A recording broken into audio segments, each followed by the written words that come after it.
आज के वीडियो का टॉपिक है बेल्ट टेंशन। बेल्ट तनाव क्या होता है। जैसे बेल्ट पुल्ली द्वारा पावर ट्रांसमिशन करते हैं तो उसमें बेल्ट तनाव के क्या क्या प्रभाव होते हैं और कैसे हम ड्राइवर पुल्ली और ड्रिवन पुल्ली का जो डायामीटर है और उनकी स्पीड है कैसे उसको निकाल सकते हैं। आज की वीडियो में यही सब सीखेंगे। नमस्कार दोस्तों, मैं हरिचंद आपके अपने चैनल टेक्निकल हरी सर में आपका स्वागत करता हूं। वीडियो को अंत तक देखें। सबसे पहले हम बेल्ट टेंशन क्या होती है उसके बारे में सीख लेते हैं कि जैसे मान लो ये ड्राइवर पुल्ली है, ड्राइवर पुल्ली और ये ड्रिवन पुल्ली है।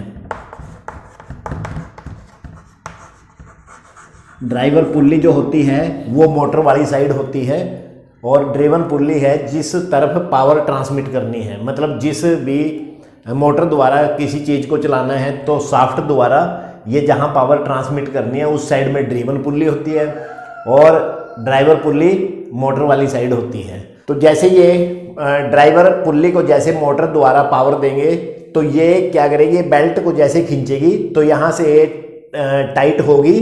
तो ये जो इसकी साइड है ये टेंशन साइड है, टेंशन साइड या टाइट साइड जिसको हम टी से डिनोट करते हैं। और ये जो ऊपर वाली साइड है ये स्लैक साइड होगी। स्लैक साइड मतलब ढीली होगी, TS। अब जैसे इसका टाइट इस साइड में टाइट होगी है, इस साइड में ढीली होगी, तो ये ना तो ज़्यादा टाइट होनी चाहिए और ना ज़्यादा ढीली होनी चाहिए। और इसमें जो रेशो होता है, जो TS और TT का जो रेशो होता है वो ½ इंच से लेस देन ½ इंच रहना चाहिए। मतलब कि जैसे जब मोटर नहीं चल रही है तो ये जो पुल्ली और ये जो पुल्ली है दोनों स्टेबल अवस्था में है। तो इसका मतलब जो इनिशियल टेंशन है, इनिशियल टेंशन जो शुरुआती तनाव है, जो इसका शुरुआती तनाव है, प्रारंभिक तनाव, उसमें और जब ये मोटर चलती है, जब इसको पावर देते हैं तो उसमें जो डिफरेंस है यहाँ से जो इसकी स्टेबिलिटी से ½ इंच से ज़्यादा का ये नहीं रहना चाहिए इसके अंदर। तो अगर जो ये ज़्यादा हो जाए, मान लो इसका जो रेशो है वो ज़्यादा हो जाए तो उससे इफेक्ट क्या पड़ते हैं इससे। नंबर 1 तो बीयरिंग इसके डैमेज हो जाते हैं जल्दी।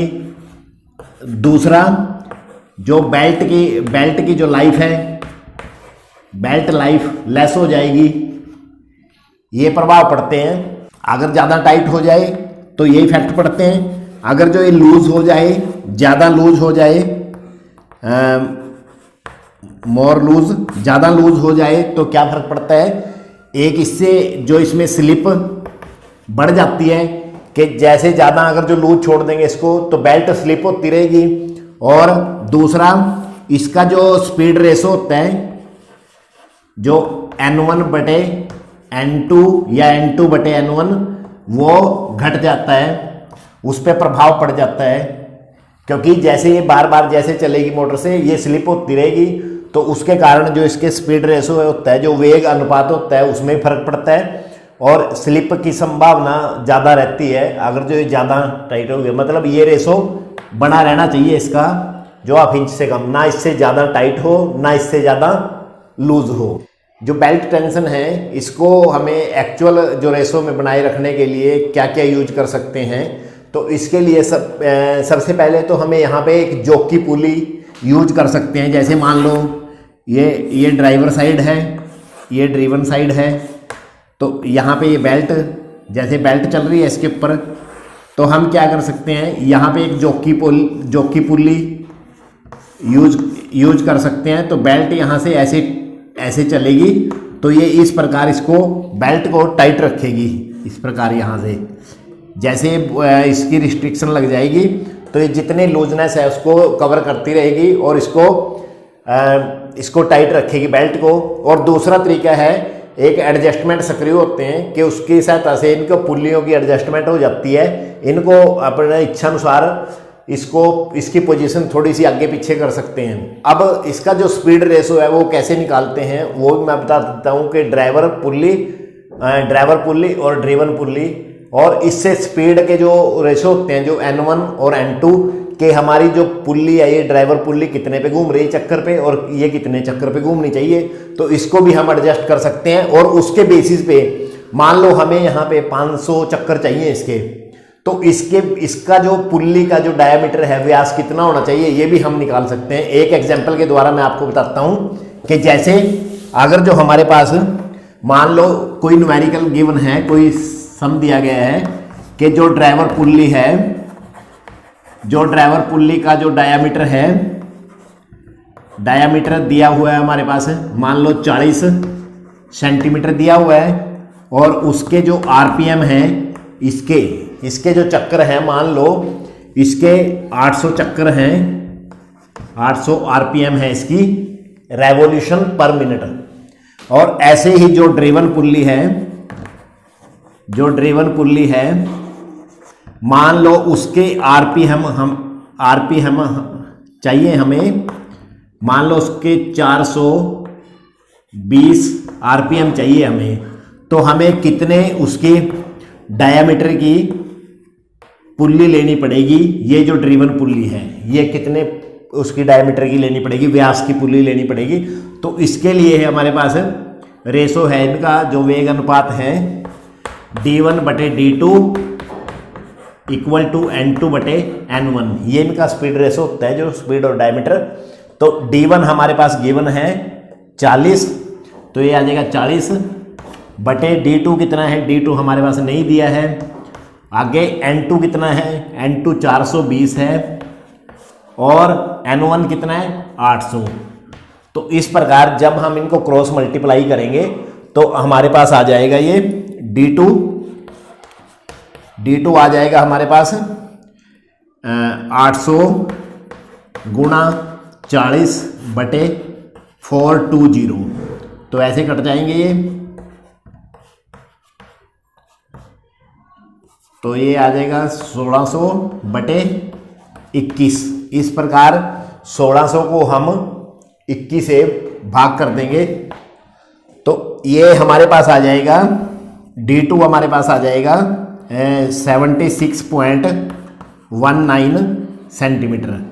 तो इस प्रकार हम जैसे हमने d2 निकाला है इसका कि 76.19 सेंटीमीटर डायमीटर की पुल्ली हमें चाहिएगी। अगर हम इसको रिड्यूस करते हैं, मान लो इसके जो आरपीएम है इसके 800 हैं, और इनको रिड्यूस करते हैं हम n2 420 आरपीएम तक, तब हमें इतने डायमीटर की पुल्ली लेनी पड़ेगी 76.19 की। मान लो यही सम है, और अब हमें मान लो हमारे पास जो ड्रिवन पुल्ली है ये किसी भी कंडीशन में हो सकता है, चाहे आप ड्राइवर पुल्ली के भी और निकाल सकते हो, इसके ऊपर जो इसके जो स्पीड निकाल सकते हो और डायमीटर निकाल सकते हो। मान ले ड्रिवन पुल्ली का भी निकाल सकते हो और ड्राइवर पुल्ली के भी। तो मान लो हमारे पास जो d2 है ये कितना व्यास दिया हुआ है, मान लो हमारे पास ये दिया हुआ है 70 सेंटीमीटर दिया हुआ है, और हमने n2 निकालना है कि कितनी स्पीड पे घूमेगी ये पुल्ली कितनी स्पीड पे घूमेगी। तो वही फार्मूला लगेगा d1/d2 n2/n1। d1 कितना है 40/70, n2 कितना है, n2 हमने निकालना है, n1 कितना है, n1 800 है। तो यही n2 हो जाएगा 800 गुणा 40/70, तो ये हो जाएगा 3200/7,